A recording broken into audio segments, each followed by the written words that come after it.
Hey, it's AC and this is my house. So today we're going to talk about saving for college. Everyone loves the 529 college savings plan. They think it's the best thing you can do with your money. Plug money away as soon as your kid is born, and by the time your daughter or son goes to college, bam, it's all been paid for. But is that actually true? If you put $25,000 in, maybe by the time your child is 2 years old, when they hit 17, will you have enough money to pay for college? Well, I just ran a 529 calculator with that scenario, as you can see right here on the screen. If I just put $25,000 in and do nothing else, 15 years later, I'll have $79,304. Pretty good, tripled my money in 15 years. But is that enough to pay for college? Let's have a look. According to US News and World Report, the average tuition and fees for a private school is going to be $41,000 a year. And for a public school, a little over $11,000 a year. Multiply that for a 4-year college, you have $44,000 you need for tuition and fees for a 4-year public institution, or $165,000 for a private tuition over 4 years. Now our 529 covered $79,000 of that. So that $79,000 definitely covered 4 years of a public tuition with some money on the side if you wanted to go to graduate school or whatnot. However, that $79,000 that you put in your 529 would not even pay for 2 years of private school. So what could we have done better to park $25,000 somewhere and then do nothing else? Well, I'm going to say real estate. So let's look at the numbers if we would have put that $25,000 into a rental house. So here's the numbers on a rental house. $100,000 purchase price, $25,000 down payment. This is the money we use to purchase the house. Mortgage amount $75,000, 5% interest rate, and we make it a 15-year term. This is the college trick if you want a house that's paid off in 15 years. So let's have a look at how I would have spent that money using real estate. I would have taken that $25,000 you see right here and used it as a down payment on a $100,000 rental house.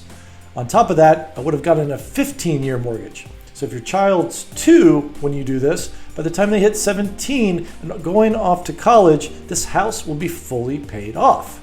Let's assume we can rent this out for $1,000, which is $12,000 a year. After all of our expenses added up, we're not even going to be cash flowing. But that's okay. If we wanted to cash flow, we would have done a 30-year term, but we did a 15-year term, which means our mortgage payment is going to be a little bit higher than a 30-year fixed. So we're not cash flowing on day one, and that's going to be okay. Why is that? Well, fast forward 15 years when this house is paid off. So here we are 15 years later when this house is paid off. We're going to assume we only increase the rent 1% each year. We probably increased the rent 3%, expenses probably went up 2%, but over time, let's just say we get an extra 1% each year off this rental. That would turn our monthly rent in year 15 to almost $1,150 a month. That would mean an annual rent of $13,794. Why is that good? Well, public tuition for 1 year is $11,171. Obviously, we don't know what the tuition is going to be like in 15 years. It might go up, it might go down, but again, we're completely covered in this scenario, just like we were if we put our money in a 529. But what if you wanted to go to private school? Well, I'm glad you asked. We really don't have any other options with our 529. We could only pay for about 1 3/4 of a year to go to private college. However, with this property, we have some options. So if we want to pay for private college, we got to look at the value of the property. 15 years in the future on a 15-year fixed mortgage would mean that it's completely paid off. Also, historically, a home appreciates about 3% a year, which means our $100,000 property 15 years later is $155,000. Well, $155,000 would easily pay for about 3.5 years of private college. Now, of course, there'll be taxes for selling this and realtor fees and such. So what we could do is just do a cash out refi, which is tax-free, and you pull out 75% of that equity on this rental home, which means you'd pull away $116,000. Still much better than a 529 plan where you just park it for $25,000 and do nothing.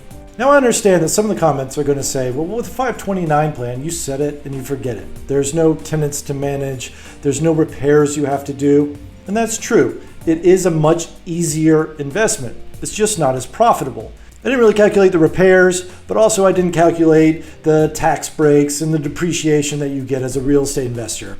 They kind of balance each other out. But if you really want to maximize $25,000 and get the most bang for your buck 15 years later, it's going to be with a rental property. So there you have it. That's how I would recommend that you pay for college. Thanks for tuning in. If you like this video, hit like and subscribe, and I'll see you next time on the House of AC.